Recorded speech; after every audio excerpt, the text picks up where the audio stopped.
कोलकाता में हुई महिला डॉक्टर के साथ दरिंदगी और देश भर के अलग अलग राज्यों में बहन बेटियों पर हो रहे अत्याचार के विरोध में शहर के लोग एकजुट हो चुके हैं। सिविक सेंटर के अर्जुन रथ पार्क में न्याय की मांग करते हुए महिलाओं ने कहा कि बेटियों के साथ दुष्कर्म करने वालों को फांसी की बजाय ऐसी सजा देनी चाहिए जिससे वह उन यातनाओं को महसूस कर सके जो उसने एक बेटी को दी है। इस दौरान महिलाओं ने कहा कि अच्छे संस्कारों की कमी की वजह से समाज में अपराध का ग्राफ बढ़ रहा है। ऐसे में यह सभी की जिम्मेदारी है कि जितने संस्कार हम बेटियों को दे रहे हैं उतने ही संस्कार बेटों को भी दें ताकि वे सभी की बहन बेटियों की रिस्पेक्ट कर सके। इस मौके पर सभी ने प्रधानमंत्री नरेंद्र मोदी के नाम एक पत्र भी लिखा जिसे पोस्ट के जरिए महिलाओं ने पीएमओ तक पहुंचाने की बातें कही।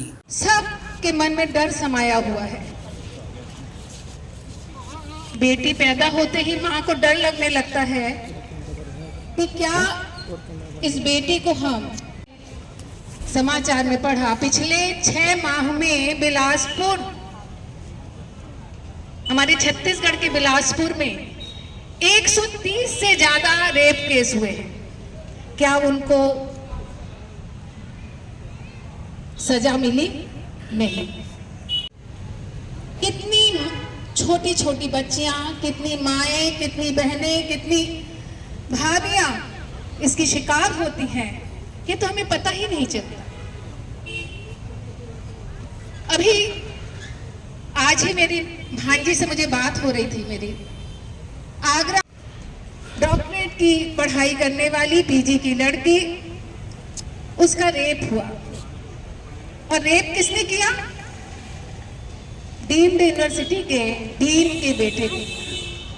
और 10 यूनिवर्सिटी में आए हुए थे, उनको डरा धमका के बैठा दिया गया, चुप बैठा दिया गया। और जब सीडीएफटी में उसकी फोरेंसिक जांच हुई और फोरेंसिक जांच के बाद की सजाएं बहुत कठिन हैं। छोटी चोरी के लिए 1 उंगली काटते हैं, थोड़ी बड़ी चोरी के लिए हथेली के यहाँ से काटा जाता है, फिर हाथ पूरे काट दिए जाते हैं। तो शायद वैसी सजा हो तो क्या ये घटनाएं बंद होंगी? 10 साल तक हालांकि वो जेल में था। उसके बाद ये बोला गया, ये जो संपर्क था वो लड़की के हामी पे था, लड़की उसमें खुद चाह रही थी। यदि लड़कों को ये बोलना चाहिए, लड़कों को इतना ऐसे पढ़ाइए, ऐसे एजुकेट कीजिए, ऐसे संस्कार दीजिए कि वो महिलाओं को सम्मान करना जाने। आज हम सब इस मुहिम से जुड़े हुए हैं, तो मैं चाहता हूं क्यों नहीं इतने साल लग जाता है कि वो केस दब ही जाता है। बाद में लोग आपस में अंदर से ये चीज को भूल जाते हैं धीरे धीरे। क्यों अगर हमारा सरकार और थोड़ा सा जल्दी में इसका सोल्यूशन करते हैं तो आज और आगे ऐसा केस होने में लोग डरते हैं। लेकिन मैं सबका निवेदन है कि आगे हमारे 3 ग्रुप से निकाल दिया गया। कहा गया कि ये पॉलिटिकल और रिलीजियस पोस्ट करने की जगह नहीं है, ग्रुप नहीं है। तो मुझे नहीं लगता कि मैंने जो पोस्टर बनाया था, जो पोस्ट था आज की शाम यहाँ एकत्रित होने का, वो ना तो निशब्द हूँ इस घटना से। मेरी तो बेटी नहीं है, लेकिन फिर भी मैं 2 रातों से सोई नहीं। पता नहीं क्या बीत रही होगी। जैसा कि सोनाली मैडम, मऊ मैडम और चटाली मैडम ने एक पोस्टर बनाया, न्याय ही सबसे बड़ा न्याय है। न्याय का देरी होना सबसे बड़ा न्याय है और कानून के डर से हम शायद इसे हाथ में नहीं ले पाते। तो मेरी यही गुजारिश है कानून से कि वो ऐसा दंड केवल 1 हफ्ते के अंदर दे कि अगला आदमी सोचे, कांपे उसकी रूह कि ऐसा करने के लिए मैं बाध्य हूँ और बाध्य नहीं रहूँगा। मैं आप सभी से अनुरोध करूँगी, 2 दिन बाद सब अपने अपने जगह हो जाएंगे, अपने कार्य में लग जाएंगे। उसके बाद जहाँ का तहाँ रह जाता है और कानून कोई अपने हाथ में लेना नहीं चाहता। तो मैं बार बार कानून व्यवस्था से यही अनुरोध करूंगी कि जल्द से जल्द इसका न्याय देके इसे किया जाए ताकि अगला आदमी इसको करने के लिए काफ़ी सोचे और समझे। जी, जो शर्मनाक घटना हुई है कोलकाता में, उसके विरोध में हम सब आज यहाँ एकत्रित हुए हैं और वाकई शर्मनाक है। और कई बार हम यहाँ सब लोग बोल चुके हैं कि बेटियों को हम संस्कार देते हैं, बेटियों को हम रोकते हैं, टोकते हैं, यहाँ नहीं जाना, छोटे कपड़े नहीं पहनना, देर रात नहीं घूमना, जल्दी घर घर से निकलती है तो जल्दी घर आना, लेकिन बेटों को हम नहीं टोकते हैं। तो बचपन से कहीं ना कहीं संस्कार में फ़र्क होता है, डिफरेंस होता है। बेटी को घर के काम सिखाओ, खाना बनाना, झाड़ू पोछा, घर के काम पूरे सिखाओ, क्योंकि उसको जाना है, घर संभालना है। तो बेटे को क्यों नहीं, बेटा बेटे को भी बचपन से वही चीज़ें सिखाओ, घर के काम, सारी चीज़ें। लगातार ऐसी घटनाएं सामने आ रही हैं, उसके लिए मेरी गुजारिश है, अपील है सरकार से, प्रशासन से कि एक बार ऐसी सज़ा दें और जल्दी दें। नतीजा जो है, जस्टिस जो है वो जल्दी मिले, 7 साल 8 साल न लगाएं आप लोग, और वो जल्दी जस्टिस मिले और ऐसी सज़ा दे कि दिल दहलाने वाली घटना की दिल दहलाने वाली जस्टिस मिले। सज़ा भी वैसी हो कि जैसा जितनी तकलीफ से उसने उस लड़की को मारा है, रेप के बाद मारा है, जैसा कि आप लोगों ने सबने देखा होगा फुटेज में कि उसके दोनों पैर 90 डिग्री में फैले हुए थे। जब तक पेल्विक बोन टूटता नहीं है तब तक वैसा नहीं होता है।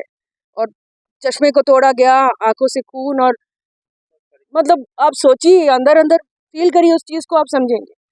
तो जितने तकलीफ से उस लड़की को मारा गया, उतनी ही तकलीफ से उस कुकर्म करने वाले इंसान को मारे आप। फांसी तो बहुत कम है, फांसी नहीं मिलनी चाहिए। बेटी बचाओ, बेटी पढ़ाओ, बेटी बचाओ, लेकिन मैं ये बोलती हूँ कि बेटा पढ़ाओ और बेटी बचाओ। क्योंकि अगर हम बेटे को शिक्षित नहीं करें, बेटे को हम ये ना समझाएं कि बेटी की रिस्पेक्ट, लड़कियों की रिस्पेक्ट करनी चाहिए। चाहे ये सब लोग बोलते हैं कि छोटे कपड़े नहीं पहनने चाहिए, आप मतलब लोग लड़कियों को दोष देते हैं कि लड़की छोटी कपड़े पहनी होगी इसलिए, लेकिन ये तो एक डॉक्टर है जो सेवियर है, जो सबकी रक्षा करती है। आज उसके साथ ऐसा क्यों हुआ है? और मैं ये चाहती हूँ कि पुलिस और ये सब के हवाले ना करे, जबकि लोगों के हवाले करे और उनको वैसे ही तड़पा के मारे जैसे उन्होंने उस लड़की के साथ किया है। बस मैं इतना चाहती हूँ, और मैं सबसे दरख्वास्त करूँगी कि उनको लोगों के हवाले करें। यही उनके लिए सबसे ज़्यादा और सबसे खतरनाक उनके लिए सज़ा हो। पहली बात तो मैं यही बोलूँगी कि अभी तक ऑफिशियल स्टैटिस्टिक्स के हिसाब से तो यही पता चला है कि हर 1 मिनट में 16 लड़कियों के रेप होते हैं। ये सिर्फ ऑफिशियली बोला गया है, अनऑफिशियली का तो हम लोग को पता भी नहीं है अभी तक। और जिस लड़की को उन लोगों ने इतनी दर्दनाक मौत से मारा है, उन लोग के साथ सिर्फ इतनी ही सज़ा, क्योंकि उन लोगों को सिर्फ फांसी पर लटका दो। क्यों ऐसा होना चाहिए? उन लोग को भी उतना ही दर्द सहना होगा जितना उस लड़की ने सहा था। क्यों हर एक लड़की को बोला जाएगा कि तुम इतने से कपड़े क्यों पहन के घूम रही हो? क्यों लड़कियां रात को नहीं घूम सकती हैं? क्यों लड़कियों को हमेशा क्यों लड़कियों के ऊपर ही सवाल उठेंगे? क्यों विक्टिम को सवाल किया जाएगा? जिसने ये इतना बड़ा काम किया है उसके ऊपर कोई क्यों सवाल नहीं करता है? आज मैं खुद एक लड़की हूँ, मैं रात को 10 बजे आती हूँ तो मेरे घर में भी मेरे पेरेंट्स ऑब्वियसली बोलेंगे, क्योंकि बाहर जो इतना सब हो रहा है, इतना डर उन लोग को भी तो डर है ना कि हमारी बेटी बाहर है। क्यों हमारी कंट्री इतनी सेफ नहीं है? क्यों हमारे कंट्री में इतने सारे रेप केसेस हो रहे हैं? हमारी इंडियन लॉ क्या कर रही है यहाँ पे?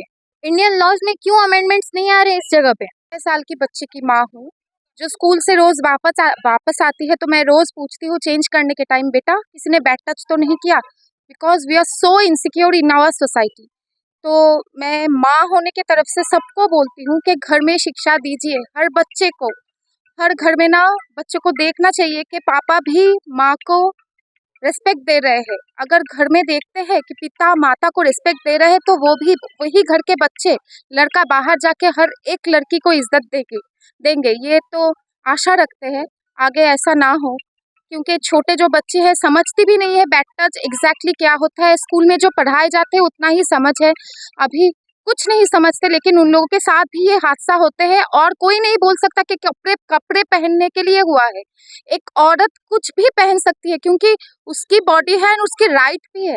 सिर्फ छोटे कपड़े पहनने से ही रेप होता है और कोई चीज नहीं है, ऐसा कुछ नहीं। 80 साल के औरत से 8 महीने के बच्चे को भी कोई नहीं छोड़ता है।